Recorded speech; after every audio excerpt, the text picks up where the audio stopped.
people come back to like, you're not including the 50%. I'm like, do you think I'm pushing for me? Like, my life hasn't changed because of the carbon tax.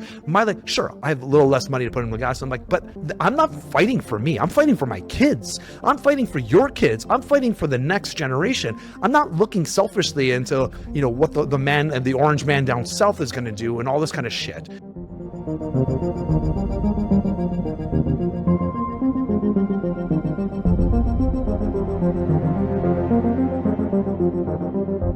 Welcome back, everybody, to another episode of the DC Talks podcast. I'm a gracious host, Agent Double O, with the main man. You haven't said that in a long time, by the way. I haven't. For our new subscribers, it's a ridiculous nickname that Owen gave himself, which but he loves it, though. Yeah, sure. Yeah. Welcome. How are you? How you doing, man? Doing well. It's been a week since Carney has been... Who's that? Mr. Mark Carney. Who's that? Apparently, he's going to be the Prime Minister of Canada now. And elected. Finally, he's elected Prime Minister. I wouldn't say finally, but at least he can put that in his feathered cap. Exactly. So a couple episodes ago, we were, having a discussion about advocating on who Carney is and what he's going to do to the country. People still didn't listen. They didn't listen to. No, it was. But yeah, just want to get how you're feeling Sure. after the results, and we can go from there. Well, the funny thing is, when I was explaining who Carney was, I had so much pushback. So I wanted to clear the air about a few things that people were saying. When I said, first of all, people don't understand what I meant by a globalist. Globalist, yeah. So what a globalist is a global agenda. A global agenda is basically it's a satanic agenda, in my opinion. It's basically have everybody working as a one world government, one world everything. So everything that they do within the government is to be under one ruler. And the ruler's not God, by the way. So a global agenda is you care more about what's happening in the world than you do with your own country. So every step you take along the way is in order to further the global agenda at the potential risk of your own country. So that's what I meant by a globalist. And why is that a bad thing? Well, because we're supposed to be sovereign. We're supposed to have our own rulers. Like, for example, we have a carbon tax, and yet we have one of the cleanest, if not the cleanest air in the world. It's been known. So why do we have a carbon tax? We don't manufacture enough of production to actually have carbon. Not to mention, did you know that what you need for plants to grow is carbon? Carbon, yeah. So you should not be reducing the carbon. Actually, it's a fallacy. There was a study done, and it was like when they introduced carbon into deserts, vegetation grew. Exactly. So when they're using carbon as a tax, and then it made no sense, really, right? So when Carney was bringing in, he wanted to have a net zero basically by 2050, which, although I talked to a good friend of mine, I think they're going to be based on based on what's happened here, because he didn't get a majority. He's not always going to get what he wants. I believe that Carney is going to back off on that net zero thing, which is a good thing for Canada, because it's really going to cripple us if he does that. But anyway, so I want to clear it there. That's what a globalist means. Second point. When I said that Carney doesn't give a shit about Canada because he doesn't live here. Oh, but he was born in Canada. Of course he was born in Canada. He hasn't lived here, guys, in 15 years. And I said that in the podcast, but people didn't listen. He lives in Ottawa now, and he's got an uncle and an aunt. And like, who gives? I'm talking about immediate family. His immediate family still lives in New York, right? He moved recently to Ottawa because he was going to go for this political campaign. Exactly. So the writing was on the wall. Also, did you know he moved Brookfield's biggest company, like the Brookfield, he moved the company to the US? So because he was avoiding taxes, or he saw how bad the country was, he moved his own company. And did you know, this is the thing that makes me laugh even harder, the ties he has to Trump. So I had some more pushback for people saying, well, that Trump would never endorse him. So I have the video here. I don't know if you want to show it over here, but I said on Facebook. We can play it. You want me to play it now? Yeah. Okay. Let's have it in the background. So I'll have it in the background here. What I'll do is over here. So, and there were so many people. Sorry. My husband and I. And your husband, what is it? So screen mirroring. Okay, here. So I played this video. Let's see if it works here. For China, closer to Canada, and that would really put us in a bind. The conservative that's running is stupid because they know friend of mine. I don't know him, but he said negative things. So when he says negative things, I couldn't care less. I think it's easier to do actually with a liberal. Isn't that going to make them more So- hostile to us and possibly? So I explained that. I said, so when I explained to the liberal supporters that Trump actually kind of endorsed Carney by saying that, he's like, I'd rather work with a liberal. They're easier. Easier guy. They're easier for me to manipulate is basically what he's saying. Oh, he didn't say that. So I showed him this video. Oh, and then there was always an excuse. Oh, he said that, but it was reverse psychology. He really wants Pierre to win. It's like selective hearing. Are you kidding me? Yeah. Like, listen, guys, it's like the excuses you made over and over and over again. The whole campaign was one, scared of this guy, this orange man to the south. Now, it makes no sense. Even when Carney won, all these people said, I'm the only guy that can go head to head against and negotiate Trump, with and Trump. negotiate Trump. Well, why do you think that is? So let's go back to Carney. Carney actually has ties to Trump. Did you know that? I didn't know that. Isaac, did you know that? I heard something. Yeah. So when Brookfield moved to New York City, he negotiated a lease with Trump's son-in-law for $1.8 billion. And they paid the money up front. Now, if you know anything about Brookfield, they don't pay anything up front. So it was very favorable. There was something going on in that scandal. So first of all, Carney lied, said, oh, I wasn't part of that when they moved to the US. He was actually the one that brought them there. So he's a liar. Sorry, like you can look at that, all the things he's lied about. And the second thing is like when he negotiated with Trump, so he actually has a relationship with Trump. Pierre never had a relationship with Trump. So then people bring, well, would you rather have a career politician who's never done anything? Well, he wasn't empowered to do anything, but anyway, it's a different story. Or would you rather have somebody who's, who ran through the 2008, global crisis we had in Canada and got out and the Brexit. So I said, whoa, stop here. First off, right?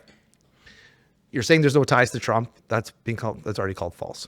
Second thing, when you're looking at 2008, who was the government in 2008? It was that was like the conservatives. That's right. So you have a conservative government, right? You have Yes. Stephen Harper. Now, was it? And he was so at the time. Carney was the head of the Bank of Canada, right? So was it the government, the PC government, that helped navigate us through the 2008 without any? Pretty much, we got out of the 2008 unscathed, or was it the Bank of Canada head? Either one. It's maybe like the government. So if it was the government, it wasn't a liberal government. It was a PC government conservative that did it. It was based on the rules, which we know are far different than the liberal government's going right now. So you can't use that as an example. And if it was the Bank of Canada, if Carney was the one that was spearheading this whole change, then who gives a shit who's in the government, because you're going to rely on the head of the Bank of Canada. So that argument saying, well, I helped navigate through the Bank of Canada actually doesn't hold water if you look at it logically. It's either the government. So if you're a part of the liberal government, which you have way different values than the PC government to navigate that. So you can't use that as an example because the PC government did it. And if you're going to get in power now to navigate us through this, it doesn't make sense. Or because you're the head of the Bank of Canada, well, if we go through this crisis now, well, the Bank of Canada should step in. You as a government have no power over that. So which one is it? Either way, that argument falls.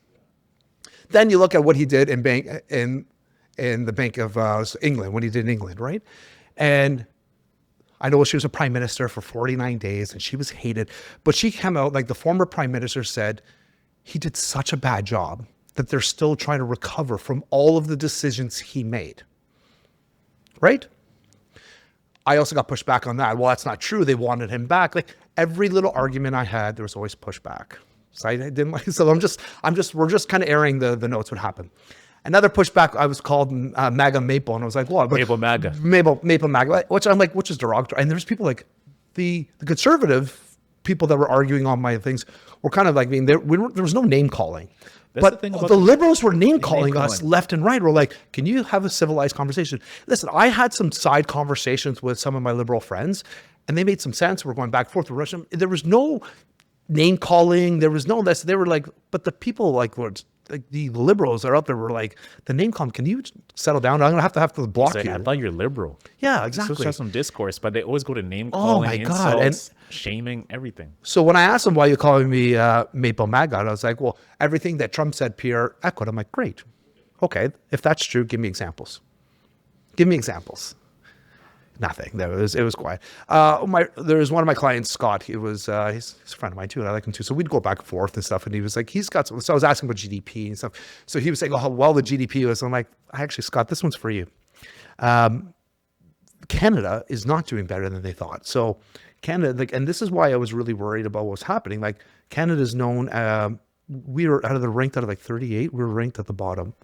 In terms of like what? Yeah. So Canada's real GDP growth in recent quarters has been around 1 to 2%, but its real GDP per capita growth lags behind other high income economies. Specifically, Canada's real GDP per capita growth was 1.1 between 2014 and 2024. Liberal government. It is among the worst performers in the group of the 38 high income economies, only outperforming the Slovak Republic. This slower growth in per capita GDP suggests that Canada's population growth may be outstripping its output growth. Do you know what Carney is suggesting to do now that he's the prime minister?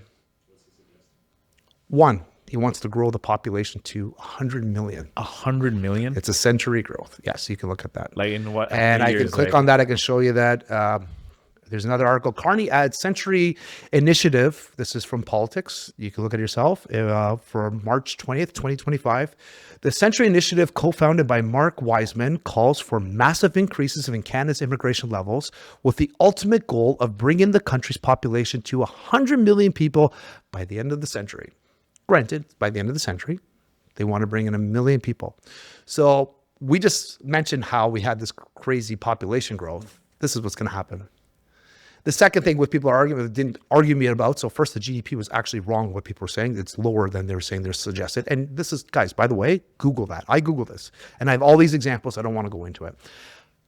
But the second thing is that we have $255 billion in debt, which was created mostly by the Liberal government.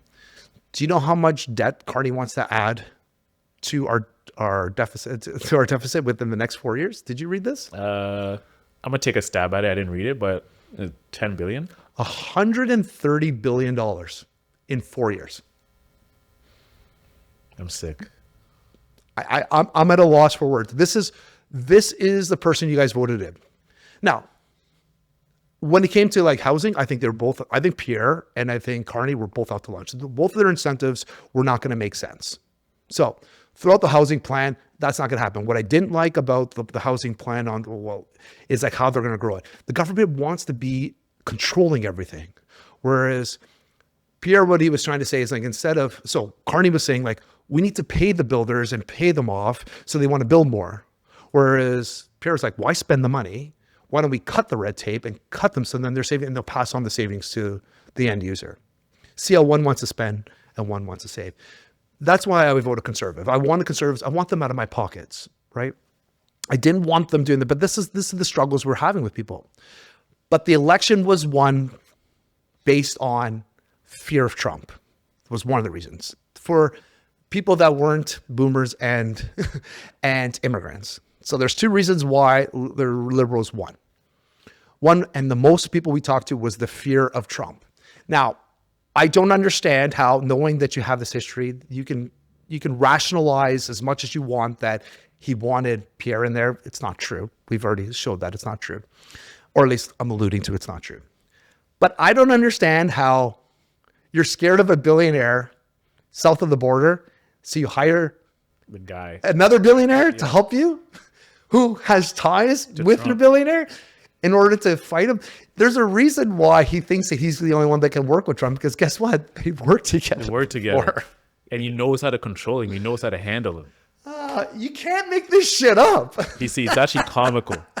Right? Like, and I literally, I had a client of mine, and she's like, and they were scared, well, the PC government has always like bent over and if they've worked with the US, and I'm like, and how hard was that? So in 2014, 2015, they're like, we had a great economy because we worked with NAFTA and we worked with our neighbors to the south.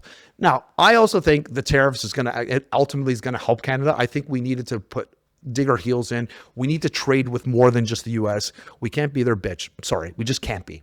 We have probably one, if not the most like clean water sources, right? We also have lumber, like tons of forestry that really helps us. And then we also have oil sands and we have pipelines.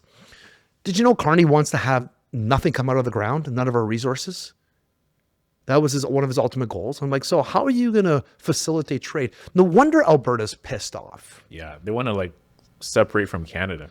Well, think about it. Separatism. He's trying to block them from making money. Alberta is run on oil. So if you stop oil production, you're going to bankrupt your own province. How's that going to help your GDP? How's that going to help your people?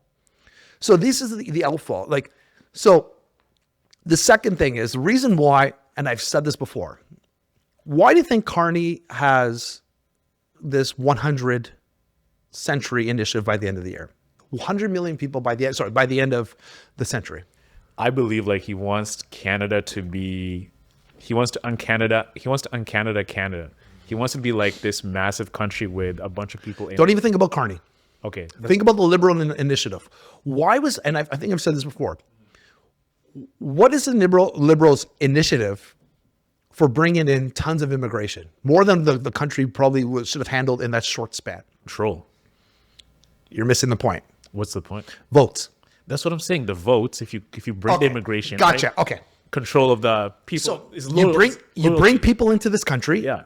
And listen, over 1/3 stay in Toronto, like in the GTA area. You feed them, you give them incentives, you pay them over $3,500 family, you give them $10 a day childcare, which they think is too expensive, most of which is hilarious. And you add and obviously you're not going to bite the hand that feeds you. I've said this over and over and over again. If the Liberals continue to bring in immigration, and we're seeing them, we're being breeded out by immigration. We are, like Canadians. I'm saying normal Canadians. Canadians, there's been mass exodus. I think there's going to continue to see an exodus. They're buying votes. This is another reason why the Liberals won, right? Like there's certain countries and just certain areas that they require the Liberal government to live. That being said, a PC government wasn't going to change. What they were going to do was going to stop immigration. They were going to slow down immigration, and they were trying to incentivize people to build lives, trying to get out. They were going to cut the tax, for crying out loud, by 15% for the lower income families.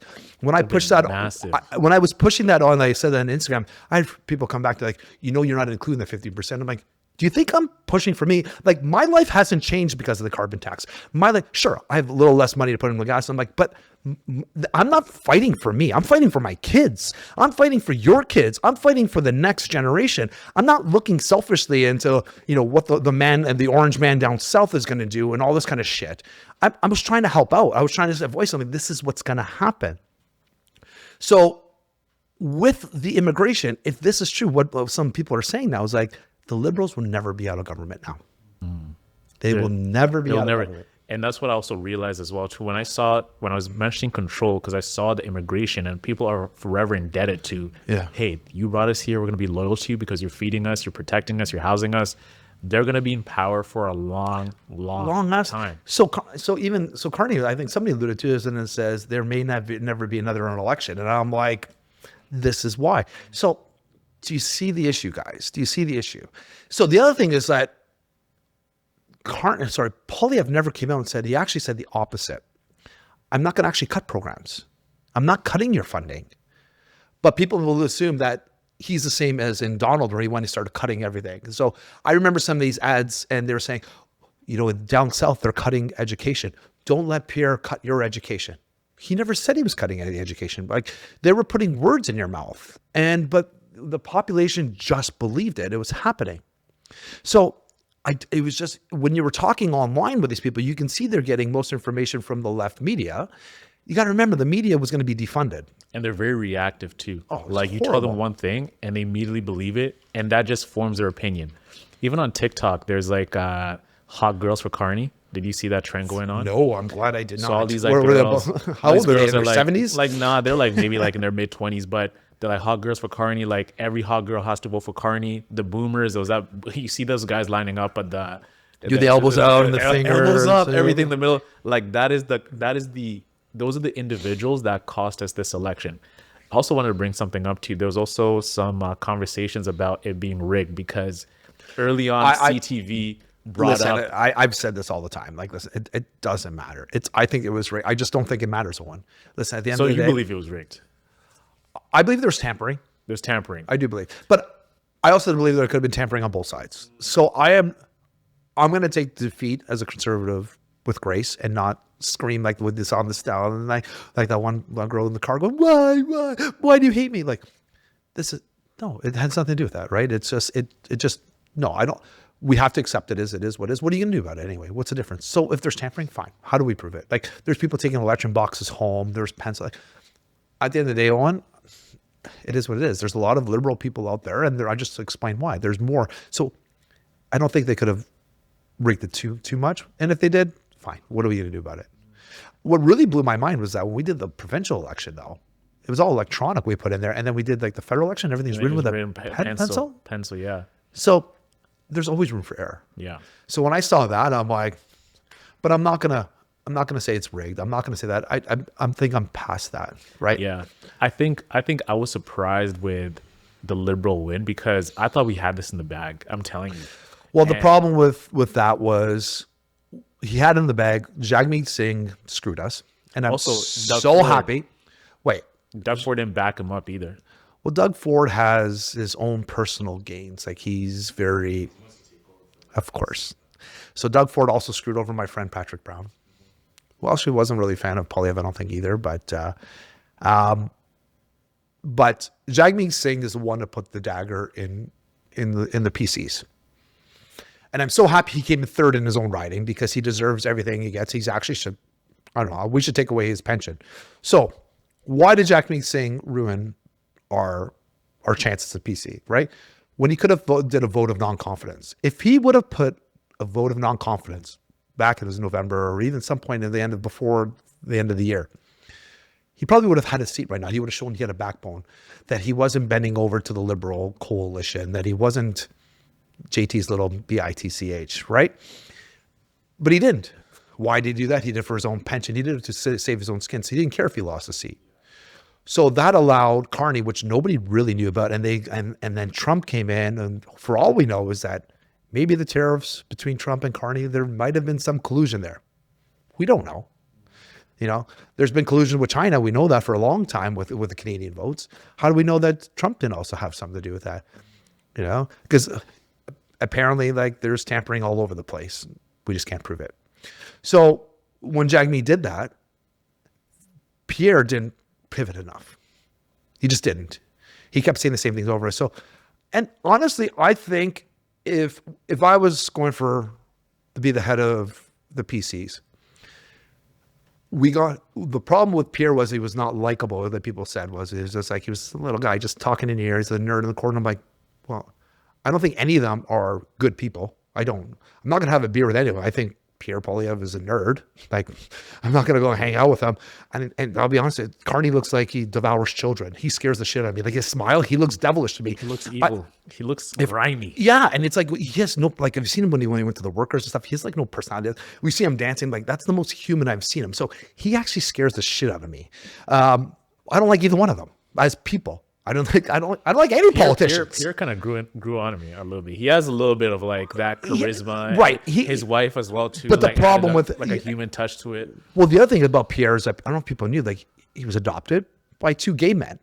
Oh, yeah, my brother-in-law was telling me this. I'm like, what? And I'm like, I had no idea. And like, so it was weird when I had some of my old followers that were gay. They're like, when they're yelling at me, like, how can you go for PC? They're going to take away our rights. I'm like, why would he take away the rights of his own parents? Mm-hmm. It just doesn't. It doesn't make sense at all. It doesn't. So the liberals just were making excuses about it. Anyway, so the problem was that they didn't think he went hard enough against Carney, right? Because he was hard enough mean though. Well, and I don't know, because I thought in the political debate, when I saw the political debate and I saw, like, I thought Carney was just fumbling. He didn't know everything. He didn't know anything. Like, when Pierre was smart, he looked elegant. Like, he looked eloquent. He was saying, like, well, what do you think about this? Like, and when he was bringing up, like, the bills that they've passed and how we could have changed them, you know, for example, like the banning the banning of any of news media on social media. There was no word on that. You know, they could have done some of the carbon tax, and Carney never answered. He didn't even know those numbers. So I thought he did well. I was talking to another friend of mine. He goes, but he should have went after him harder. I think if you would have taken a different approach, I would have been like, listen, we acknowledge Carney. Instead of being like, okay, we got Justin out, that kind of worked for us, but he attacked him a different way because Carney and Justin aren't the same person, right? Justin, right, was manipulated, or had the people behind him telling him what to do most of the time. He was a drama teacher, right? He got his LGBTQ things because we know he's gay. So we know all that stuff. We know that at least he swings both ways and stuff. There's multiple times of him, doing his thing. And he even said online his goal was to have a prime minister that was an LGBTQ, which nobody knew about. So he was fulfilling his own dreams of doing that. But behind the scenes, everybody in the Liberal government, which, for example, I was surprised that the Freeland still has her seat, because I thought, wow, she's going to lose. She looked terrible, but no, she got her seat. The people still in power are there. Well, Carney was one of those people advising him, right? Helping him. So he's not the same person. He's actually smart. I said this last time. The problem with Carney is he's smarter. And people are like, what do you mean that's not a bad thing? I'm like, well, no, he was pulling Justin's strings. Now he actually knows how to fulfill them. So why didn't he go more after him, saying like, listen, like, what are your policies? What are this going on? Like, how would you, like, I would have done it a nice way. Like, listen, Carney, like, I would have done it like almost playing into his ego. Carney did a great job. Gracious, he like this. like, yeah. Yeah. But he didn't attack him like he was attacking things that the old government did. I'm like, we need to go, what are you doing? And I think that's also an issue, right? So there was people still on the fence because you were getting the NDP vote. One side or the other, NDP were obviously, they're no longer a political party right now. They don't have official status. They're up for grabs. So how you were in the running. So how do you get the NDP voting behind it? Now they just moved to the Bloc Québécois. So how do you move into that? And I just don't think he did a strong enough job doing that and placating that side, right? Yeah. Now the other thing you have to worry, like we're saying too, sorry, now that the Bloc Québécois is in there too, they're coalition. Mr. Wonderful there from Dragon's Den was saying too, he doesn't think that, and I've said this a long time, this government's screwed no matter who's into it. So he doesn't think Carney's going to last longer than 2 years because there's going to be some non-confidence in there because of the minority government, and there's no more coalition. So let's see if that comes to fruition. Do you think it's concerning that a lot of Canadians were easily swayed by this tariff talk, Trump talk, he's going to take away my rights? Is it like a reflection of like where we're at as a society, where just any news, you immediately just make your decision on that and not looking at what is actually beneficial for your future? And these are grown adults thinking like this. It was so apparent how gullible the Canadians were.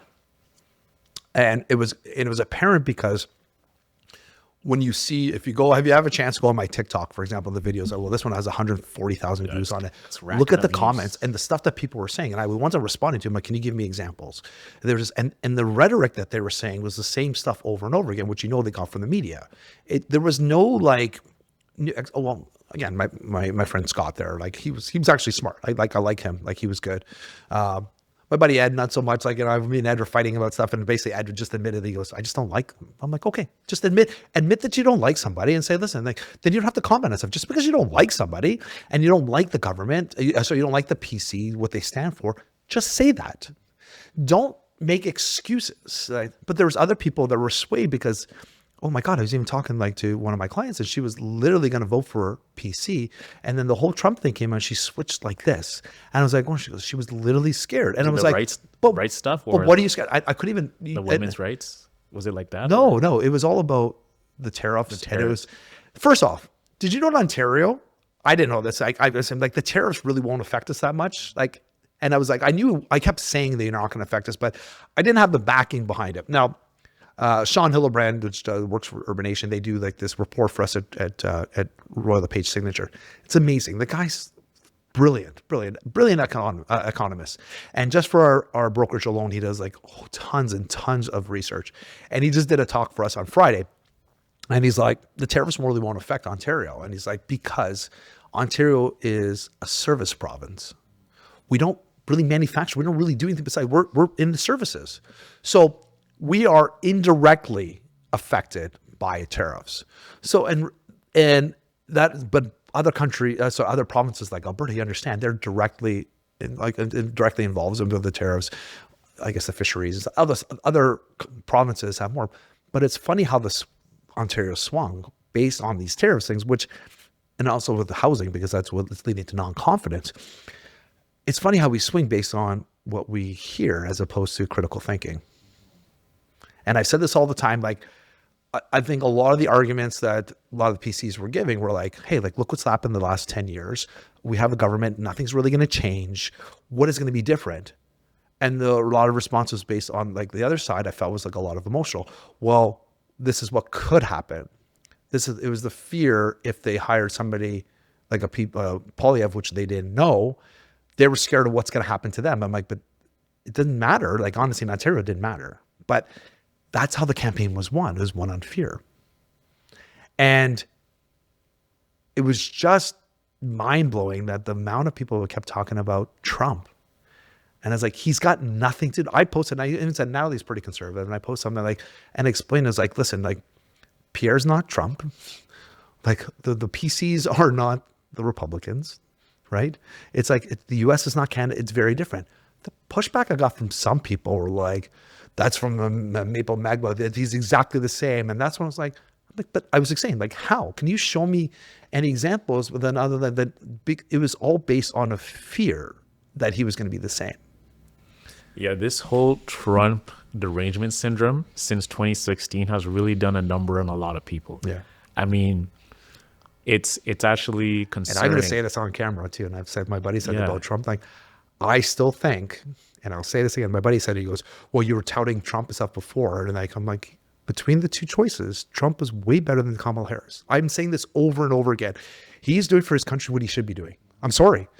We may not like it. His country right now may not understand what it's going to do, but they are going to be stronger out of it. They're going to be strong. They're pissing people off, but they're back on the map. He's removing any wars that's happening in there. He's trying to make America a strong economy, right? By doing that. And you may not like him for that. And he pissed you off. I get it.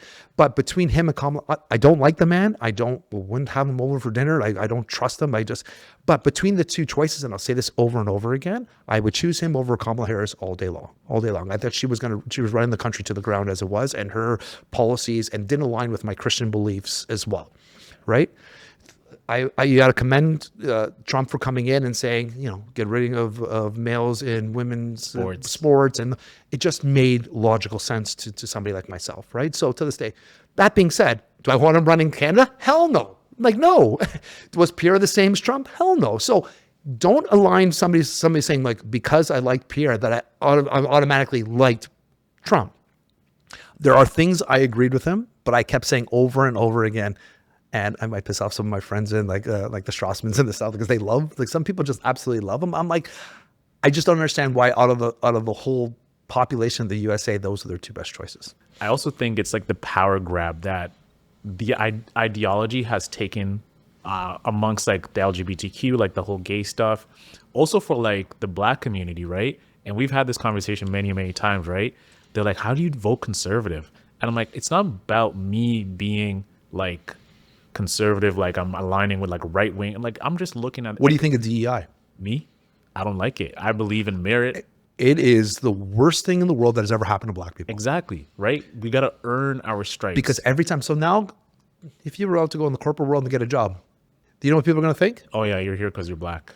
Not because you're And Black. I'm like, I went to school, I worked hard, I did everything, but guys, now you take Owen that away is from smart, like, he's dedicated, he works his ass off, and he's one of the guys that is going to crumble under somebody like DEI, because the rest of even your workforce, if you went into, they're going to have a chip on their shoulders saying he's only here because he's Black.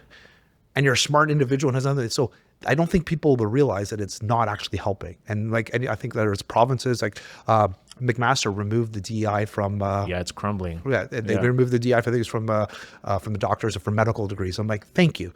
I don't give a shit what color skin you have. I don't care who you're sleeping with. I don't give a shit if you think you're purple or green. If I'm going to surgery and you're the best person for it, I don't give a shit. Save my life. If you're flying a plane, I don't give a shit. Like, give me where I need to without crashing. I don't think people think this DEI stuff should be swapped. What I do think you should do is when anybody applies, give everybody a number. I know this sounds like not odd, like Auschwitz, you know what I mean? But Like a ranking system. Like a ranking system. No. I mean, like, remove their names, remove their ethnicity, and base them on merit. And then get the top candidates. Put it behind a curtain. It should have been like dating, like, back when, remember they had dating show where there was one female and 3 guys behind a curtain, and she would pick the guy based on what they said and the responses. That's what the job market should be like. But the power grab that the Black community has now with DEI and all this stuff with It's now hurting your being community. celebrated and everything like that. Yes, it's advancement, but it's actually decaying our community more and more and more because we're holding on to something that has essentially been gone for decades now, but we're still perpetrating it as if it's happening right now. It's happening. It's even happening in university now. Really. Yeah, I'm like, you can listen, if you grew up in Canada, you went to school, you worked hard, you have free will. You can get to any school. Like if you have the grades, you don't need these crutches to get into any. And I'm talking about like any regular university, Ryerson, Queens.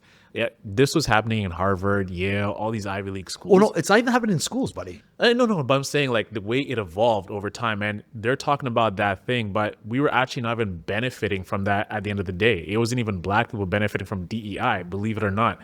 It was actually other communities like women benefiting it from DEI, like white women actually benefit. There was a guy, and we have to end this because we're past our time. But there was a guy that wanted to become a firefighter. Yeah. And they went to do the course, and they're like, you have to do 6 years of training, all this stuff too. It was like, so he did the years of course, and he was a white man, right? A white male, heterosexual. Then he's standing in line ready to go get a certificate. And he's standing in front of him was a shorter, chubbier Black woman. And he's like, oh, like, so how long did it take you to get your course? It took me like 6. She goes, 6 months. And like, they just, because she was a woman, because she was it fulfilled her DEI requirements. And she couldn't even, from according to him, like the way she looked, she goes, I don't even think she could have passed the physical, but she got in. Last question. Where does Canada go from here, DC? We crumble a little bit, I think. I'm not joking. I think that Canada is going to be in a world of hurt, and it's going to happen soon. And what's going to happen is because, I think economically, so there's talk of bringing our interest rates back down to where they were in 2021. You saw what happened in 2021 because the economy, we're in a recession. We need it. So the interest rates we've had interest rate cuts of like 1.75%. Like we're constantly cutting rates, and nothing's happening. The economy's still low now with all that. So they're thinking about cutting interest. If they cut interest rates to where they were, we're screwed. We're screwed because housing is going to go up. And that's the thing is that people don't get it. Like we realtors don't want that to happen. We want a balanced market. Right? When the market was going crazy, they were blaming us. Oh, you stupid realtors. Like, oh, you're just greedy. You want this money. It was hell for us. Like, it was literally like you're running from house to house. It was, sure, we made some money, but it was not the way you think it is. Like now, because you're getting people in our industry who shouldn't have been in our industry. And anyway, long story short, but then you're worried about the bottom falling on you. The people that you sold the house to in 5 years are going to go bankrupt. If they don't decrease interest rates, that's also a problem. Especially if the carbon tax goes back up. They don't decrease interest rates. There is a lot of people that cannot afford their homes coming up. So either way, we're going to be busy as realtors and not in a good way. So something fundamentally needs to be done, right? And it's going to take a while, right? So the first thing, the tariffs need to be figured out, how that affects people. That's a big one. Again, not in Ontario, but the interest rate's going to have to drop. People are going to have to figure, and they're going to have to do something with mortgages because we can see a big large of default. So either way, I don't see the next 6 months really good. And where do we go from here? I don't know, because we have somebody who's never held a political office before running our country. Kind of scares me a little bit. I think whoever's in charge now, I kept saying this, is going to have a really tough time. And if it continues to be the last way we are the last 10 years, we're in deep shit. So something fundamentally needs to be changed. I agree. Well, ladies and gentlemen, hope you enjoyed our discussion. It's been a week since the results came out. We don't know how you feel, but this is how we feel. Let us know in the comments. Let's have engagement, and we'd like to hear what you guys have to say and what you think about the results. But we'll definitely see you next week for a brand new episode. Make sure to like, comment, and subscribe to our channel. We appreciate the growth we've had over the past 3 weeks, and let's continue taking it to the top. We'll see you on the next one, everybody. Peace out. Peace. Ciao.